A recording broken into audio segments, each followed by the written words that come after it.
I've been bulking for 6 months and now I'm ready to get lean, and I got my body fat to 14% and I got to 190, which was my goal.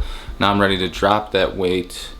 Not so much, I just want to recomp, and I want to get my body fat a little bit lower just to see maybe a little bit more separation in my abs, maybe a little bit leaner, a little bit more vascular. But yeah, I'm just gonna take you along today and show you what I'm doing and how to track your calories and how you could use actually this website right here, and you're gonna actually get your base calories, and then from there, based on what you want to do, you could either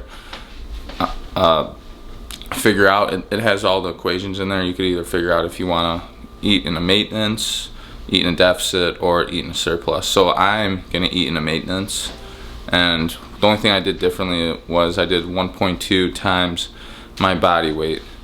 You'll see the equation, they'll tell you actually you could do 1 gram per pound. So whatever body weight you are or wherever you want to get to, you could eat that much in protein. So yeah, we're gonna go right from there.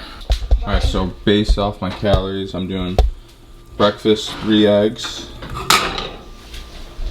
2 pieces of burnt sourdough toast, 50 grams of avocado, 1 slice of turkey bacon, and then Mobley. Then we got the wife that she's actually gonna come in to get a workout this morning. So 50 grams of avocado, 1 slice of turkey bacon, and then I'm doing again 2 slices of sourdough, 3 eggs. Total calories right here, if you use MyFitnessPal, I got 546 calories, and we have 32 grams protein, 47 grams carbs, and 23 grams fats. After this though, I'm not done eating. I'm gonna have a bowl of yogurt mixed with protein, so I'll show you that too. So I'm trying to I'll probably end with 800 something calories. So at that website, plug in all that data, you're gonna get your BMR. So this is what your body burns at rest. And then based on your lifestyle, your activity level, I want you to think of these 4 numbers. We got 12, 13, 14, 15. 12 being very sedentary, like you sit at a desk 8 hours throughout the day, and then you probably work out maybe twice, 3 times a week. And then you got 13. 13's a little bit more active throughout the day, and then you're training maybe 3 days a week. 14, not sitting as much throughout the day. You're a little bit more on your feet, walking around more, and then you're training maybe 3-4 days. And then 15's like activity levels, very active, like construction worker, and you work out 4 to 5 days a week. And these are numbers that you would want to use. So for me, I am on my feet all day. I'm a trainer, so I'm walking, I'm lifting weights for my clients, and I'm working out 4 days a week. So for me, I did 14 times. You'll see the number on the screen. For me, I was like 1953, I think, I can't remember, and I multiplied that, and I think I got like 2,600, maybe a little over 2,500 calories. So that's where for me I'm starting, but I'm just making sure my protein's high. So I'm doing 1.2 times 190 pounds, and that's getting me like 228, I think, or 225. And then I do my carbs and my fats, and yeah, we're just going right from there. So if you have any questions on that, or you're stuck on that, let me know.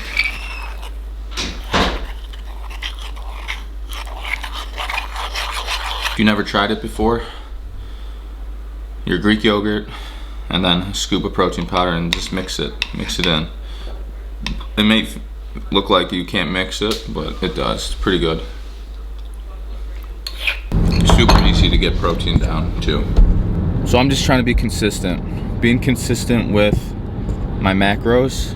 So macros, your protein, carbs, and fats. Right now, I'm eating about probably 2,600 calories.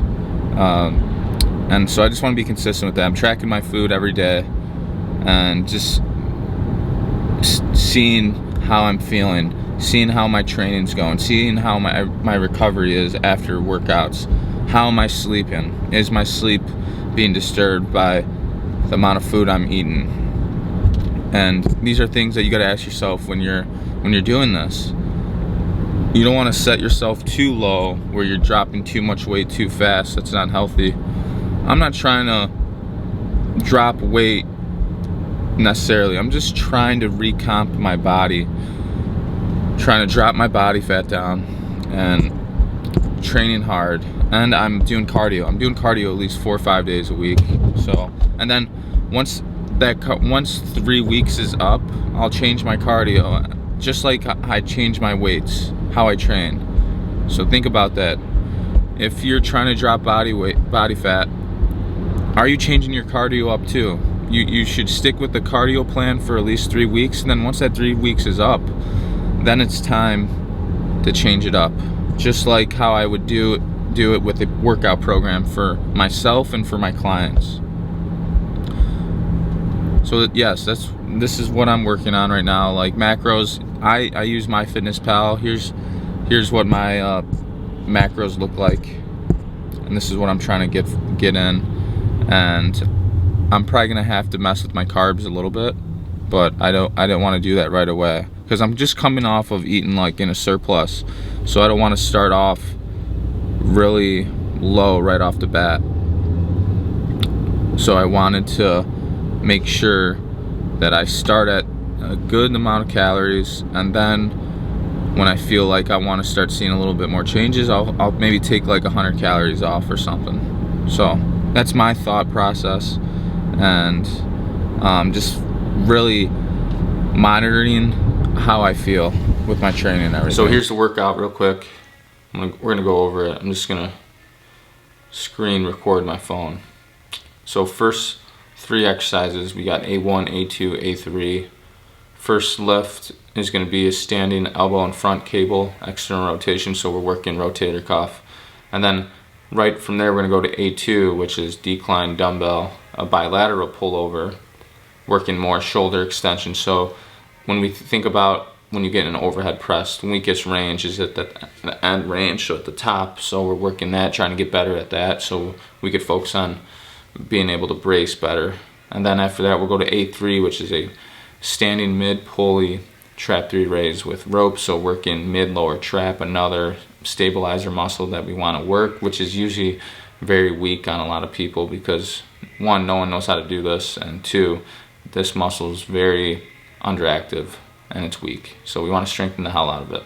And then from there we're going to go to B1, B2. So standing landmine press, we're going to do extended eccentric, so slow, 10-second negative for only 3 reps, heavy, so we can get the benefit out of that slow eccentric. And then we're going to do a B2, lean away, seated cable pull down, so wide pronated grip. And then after we do those sets and reps there, go to C1, C2, C1 and McGill press, which is going to be a 1-arm dumbbell bench press, where this press is really cool. We're laying on half of the bench, so the scapula is not restricted, the shoulder blade is not restricted on the bench, so we're trying to get as deep as possible when we go down.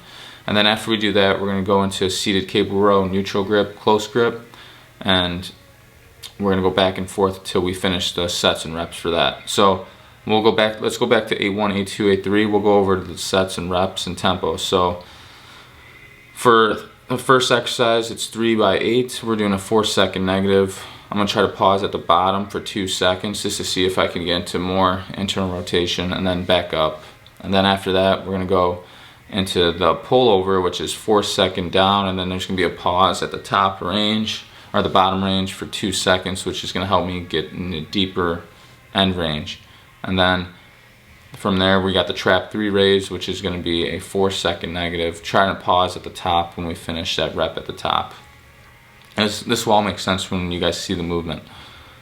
And then for the extended eccentric, you see it's 4 sets, 3 reps, 10-second down, and then just take me 1 second to push that up. And then rest, obviously you want to make sure we're resting. And then 4 by 10 for the pull down, 3-second negative there. Then minute 15 rest. And then we're gonna go into C1, C2, which is 3 by 10, 3 second negative, and that's for the McGill press. So McGill press is just a bench press, but one arm, 3 second negative. And then we go right into C2, which is a cable row neutral grip. And we're doing 3 by 10, 3, 0, 1, 0, so 3 second back before I begin another rep, minute rest between. So for the rest for the A1, A2, they're smaller movements. You don't need a lot of rest. So 20-second rest is pretty much me walking to the next exercise.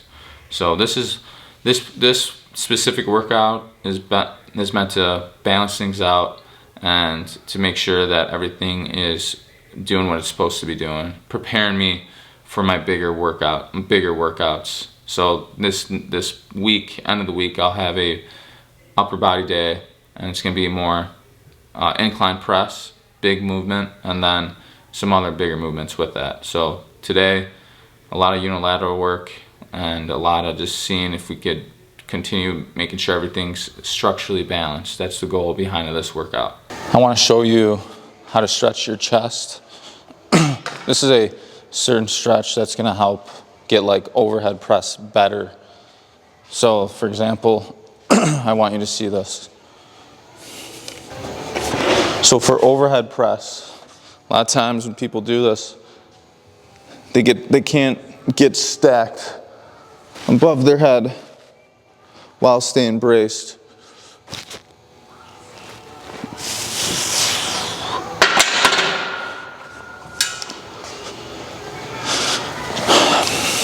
So this stretch I'm about to show you for the chest, it's game changer. This has changed the game for me just by incorporating this stretch every day. I was doing it every day for a while, and now I'll do it before I hit upper body, and here and there I'll do it on days off when I'm doing my stretches. So when we do this, we want to make sure that we're reaching out and I'm angling my arm at least 45 degrees away from my body, trying to push out through my palm.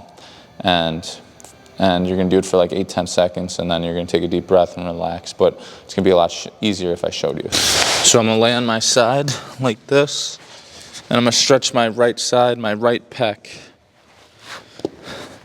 And I'm going to come over the top like this, kind of roll over a little bit. And then from here, I'm going to angle my arm out, palm to the sky. I'm reaching out. I'm trying to touch you right now. Not like that, dude. Come on. Get your head out of the gutter, bro. And I'm reaching out, 8-10 seconds, deep breath through your belly. The goal is to see if your arm drops. When I first started doing this, the very first time, I was like here, I was tight. And as I started doing it more and more, like naturally my arm starts to drop more. So don't be upset if your arm doesn't move. I would suggest doing some type of soft tissue work, which is what I'll show you. Now, a lot of times too, I like to go like this just to kind of mobilize the joint and the shoulder. So this is a lacrosse ball, and I'm telling you, no one in the fitness industry is going to tell you to do this before you train chest, before you train upper body, is to roll out like this.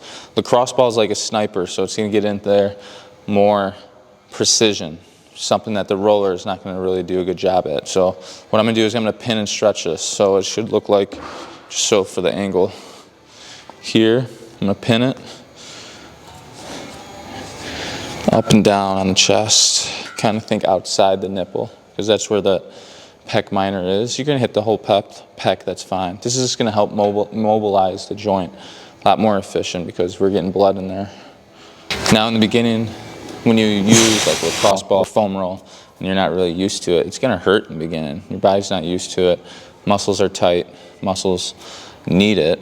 The more blood flow, the easier it is going to be able to mobilize that area. So I want to make sure that when you do this, gradually kind of build up that pressure into your chest. I recommend you do this before you train chest, before you train upper body, before you do overhead press. Make sure you do this and then do the stretch that I've shown you. And you might feel some things that you haven't felt before. You might feel looser, you might feel more blood flow in that area, which is great because more blood flow more nutrients that's going to bring to the food or to the muscle. That's why I talk about quality, making sure we put good things in our body, because blood brings nutrients to the area that we're working, and to be able to allow it to recover faster and to maintain good, healthy ligaments and tendons. So that's what we want. So yeah, we'll begin to the workout here soon. I got a couple more clients and we'll get going to this workout. Yo, welcome to the voiceover. Today we're just going to go after it. We're just going to talk about these 3 main exercises right in the beginning. These are set me up for my bigger lift. So first one, external rotation, arm in front, doing a cable. Make sure you set it low. Usually this muscle is very weak and we want to strengthen, especially if your bench press is 225. We want to be able to do 10% of that for reps. Next one is a pullover. A lot of people do the pullover, but when they do it, they flare their rib cage. We want to make sure we stay braced, because when we get the dumbbell over our head, that's actually the end range of an overhead press. When we get the bar over our head, we tend to do is flare our ribs, go into extension at lower back, and put all that stress on the lower back to be able to be overhead. So this is teaching you how to stay braced and to increase that range of motion at the end of the movement. Now A3, this is a trap 3 raise. This is going to work mid-lower trap and another key stabilizer to help stabilize the shoulder.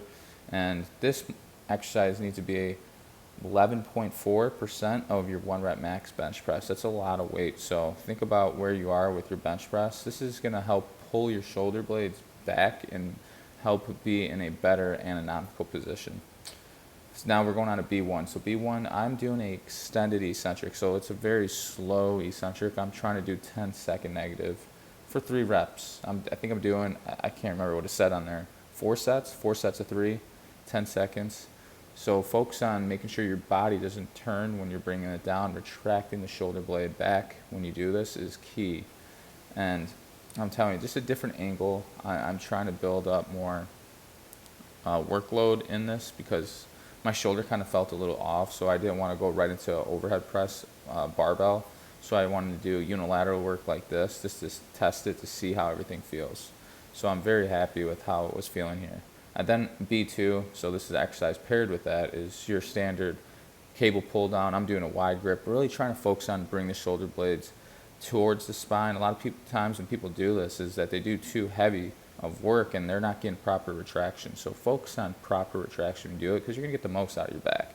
This is a cool lift. This is a McGill press. So you're laying on half the bench, half off the bench. So we're focused on scapulary retracting the back. Because when we bench press, you want to think about it. Your scapula is actually restricted to the bench, so it's not moving as freely. And this is where it's easy to get imbalance and restrictions, and we don't want that. So this is another way to just gain better retraction, but also focus on a deep ass stretch, and it's going to challenge stability too. So you'll feel it in your glutes too, but this is such a cool ass movement to kind of balance things out and see how everything feels. Definitely give it a go. I like to pair it with a row. So right here we're doing a movement that we're doing. This is C2. I actually got to write the exercise the reps and all that stuff in there, but we're doing a seated cable row here. Neutral grip, close grip, trying to sit as tall as I can and just focus on really retracting my back towards the spine.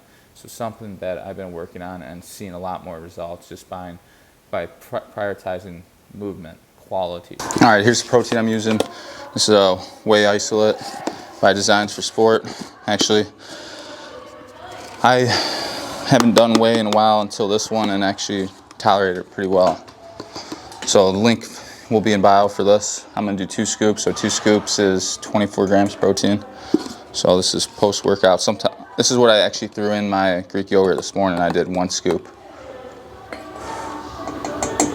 So 2 scoops of this is, what's the total calories? 140 calories. So like trying a lot of proteins, powders in the past. I did a lot of whey and I just never responded well to them. Always blowed up, get gassy. I don't know if that was because of dairy or just all the fillers in there. I think it was more fillers related because this is dairy and I'm tolerating it pretty well. So we just got back from the gym. I'm going to show you how I look right now. So as we keep going on this journey, we could see what type of progress we're making. And of course, I'm going to be letting you know what food I'm dropping, meaning lowering. If it's carbs, usually it's going to be probably carbs, and probably increase a little cardio. We'll see. But yeah, just want you to see where I'm at, and I want you to see Mowgli too. Mowgli is very special to me and my wife, so you're going to see a lot of him. Okay, this is where I'm at. I gotta put this, let's go this, right on the hat. Alright, that's where I'm at. Not flexing.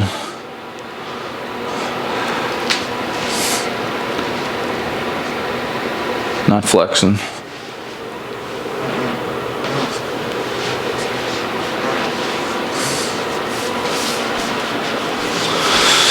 And we're only 889 calories in. About to get a good lunch in right here, and probably go hang out with Mowgli a little bit outside, and then do a little bit of work and get to a baseball game and come back home, get another meal in, and we'll go from there. The Mowgli, hi Mo. It's a sleeping hour for him, in the middle of the afternoon. This guy is always snoozing. His witching hour is after dinner.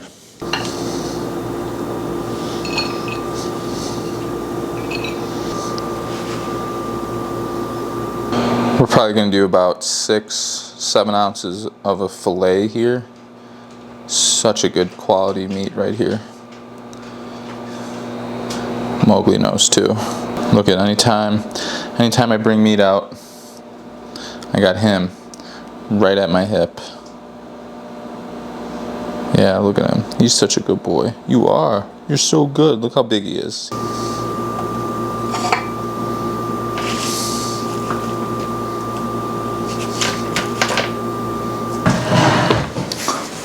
So total calories right here is 679 calories.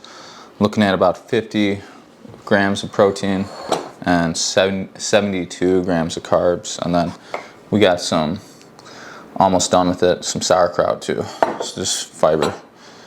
Yeah, so protein is 51 grams protein in here. So I'm always gonna supplement protein with digestive enzyme. We got betaine, and then I'll do some zinc with it, and then I'm gonna do a little omega-3. So this is the hard part that you gotta get better at, is being disciplined, eating good quality food, and sticking to it. Like I said in one of my videos, Rome wasn't built in a day. You losing weight, you gaining muscle is not gonna happen overnight. It's gonna take some time, and you gotta be willing to accept that, or you're never gonna get anywhere. Think about where you are in your life right now. Career, athlete, whatever it may be. Think about how much time it took for you to be where you're at now. It's the same thing with training, with dropping body fat, with gaining muscle, with feeling better about yourself. It takes time, and be willing to accept that. So when it comes to your diet and sticking to it, there's gonna come a point where you have some cravings. These cravings are gonna be sweet. You're craving something that's maybe not the best for you. So this is what I like to have when I'm craving something sweet. This is Zevia, this is vanilla cola. This one does have like 40 something grams of caffeine, but Zevia does make a drink, plenty of other drinks that don't have caffeine. So this is way better than Diet Coke or Diet Pops by far. But this is something you could do when it comes to your diet. You eat well, and then you have something like this. It kind of just makes those cravings go away. And this honestly does taste like a Coke to me.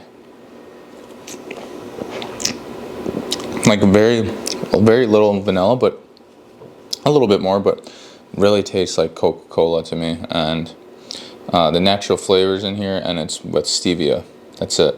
No like any artificial sweetener. This stevia is actually a real sweetener. It's grown on Earth. They just manufacture it and obviously put it in drinks, so it's a better option, and therefore that's why products that have stevia in it, like my protein powders, my amino acids, they're a little bit more pricey because stevia costs more. So I'm on my third meal, a little bit later than usual. Had a weird day today. I had to go back to work to take care of a client that was having a little knee pain, so I was able to look at it and go through some tests. I think she thought it was MCL, but we went through some tests to see if the knee was able to still stabilize himself with no pain, and take it through some other little movements that would see if it would inhibit pain. Nothing. So I did some work on her, some soft tissue work, and we relieved a ton of her pain, which is good because it was telling me we were going the right direction, which is also why I love my job so much. But now we're about to eat my third meal and probably have something again before bed. So right now it's 8:05, so I'm gonna have chicken and rice, typical bro diet. We're doing 6 ounces of chicken, which is, in my FitnessPal, since I grilled it, it's 50 grams protein, 9 grams fat, total calories is 299, and then I'm doing 7 ounces of basmati rice, which is 90 grams, which is 72 grams of carbs.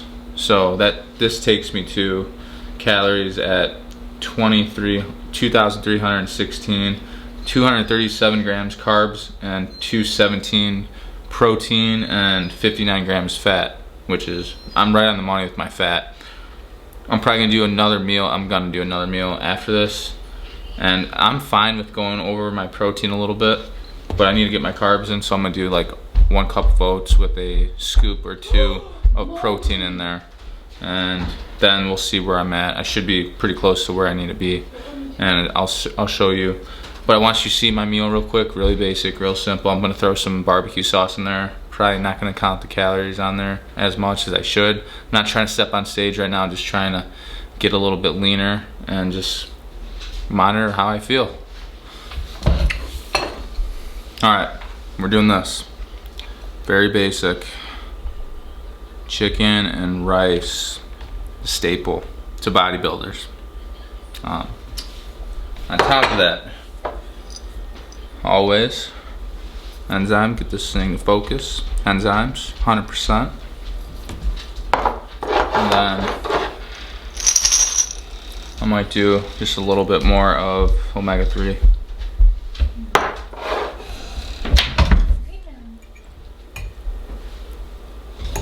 So when it comes to my training, I've been doing something called undulation periodization, something that I've learned from my mentors. My mentor Leo Goldman, Eric McElroy, and they all were mentored by Charles Poliquin. And then also I went to some seminars with them, but also learning from these other coaches. One of them, and they teach students, trainers, on how to be better coaches through proper programming, and their business is called Kilo Strength Society, and they're fantastic. I again wouldn't be where I'm at without them too, and just love educating myself, and I want to continue doing this stuff. And what undulation periodization is we have compound lifts. We got, for the lower body, we got deadlifts, back squat, front squat. And for upper body, we got like all the presses, so overhead press, incline press, bench press, decline press, and then you got like chin ups and you got pull ups, different variations. So the goal with undulation periodization is going from a volume state to a intensity state. So for 3 weeks for a squat, I'm touching more functional hypertrophy or hypertrophy, so more volume. And then after that for 3 weeks, then I would go into maybe a lower rep range for the squat. It could be like 6 reps, it could be 5 reps. So now I'm entering an intensity zone, as in load increases, the more intense it's going to be, more it's going to be on the nervous system, where everything that you're doing outside of your training has to be spot on so you could recover and do it again. That's why strength training is fantastic. It's just not bodybuilding the whole time. Like bodybuilding I use as a phase, and strength training is fun. You get to just get strong in certain lifts, balance things out, and that's what I want to do. Is if you're really interested in like data and finding out where you're at, where your limiting lifts are, we could do that. It's fun. Limiting lifts are going to affect other lifts. So if your limiting lift is an overhead press, do you think you're going to have a strong bench press? Probably not. And these are things that we could figure out just by going through some assessments and doing a strength test. So undulation periodization is fantastic because what it does is the minute that 3 weeks is up, it's time to move on and get into another phase, another program, maybe with a different zone that you're going to be hitting for that primary lift. And that's very beneficial to keep the nervous system from not fatiguing out, and to create I can't talk right now. To create adaptations where your body's muscles, everything is continuing to progress, and that's what we want. And training becomes stagnant when we don't do anything, when we don't change the volume or the way we're hitting certain lifts, as in reps, and how much time we spend in that lift. And these are things that you got to ask yourself. This is why my training has just blown up with myself and my clients, is because we follow a plan, we follow a system that works, that this is what the best of the best run. And undulation periodization is based on athletes, so peaking an athlete for their specific sport, for their game, whatever it is. So it's very beneficial to them. But for us Gen Pop people that don't have a sport to train for, man, it makes it fun because you could go through a long period of time, macro cycle, that's what we call it, a year of training, and it's just being strategic about it. So that's something cool. And if we want to learn more about that, we could talk about it. I need to know what do you want to learn more of. Like, this vlog is based on getting my body fat down and telling you things that I'm gonna do to get that better. And I want to ask you, like, do you like stuff like this, or do you want more educational videos or tutorials on lifts, or do you like vlog stuff like this that's more personal, that's kind of talking about things that I'm going through, things that I want to work on, things that I want to help you with? So I need to know it from you. Feedback is super important to me. And I'm hoping I could eat again in like half hour. I'm not full, but I just want to wait a little bit. So then I go to bed relatively full, but not hungry. Metabolism's getting a little bit faster right now, which I'm happy about because what we're doing is working. My calories right now are at, so I got 233 calories remaining. I might go over that just a little bit, but we'll see. I want you to see. The goal with tracking your food is just being consistent, so when you aren't seeing the changes you want to see, you could make that, not guess, but just, you could change something up a little bit. If it's lowering your carbs, lowering your fat, whatever it may be. Usually it's the carbs, that's the first thing that I'm gonna lower. But yeah, tracking your food just gives you a way better idea of what you're doing and is it working.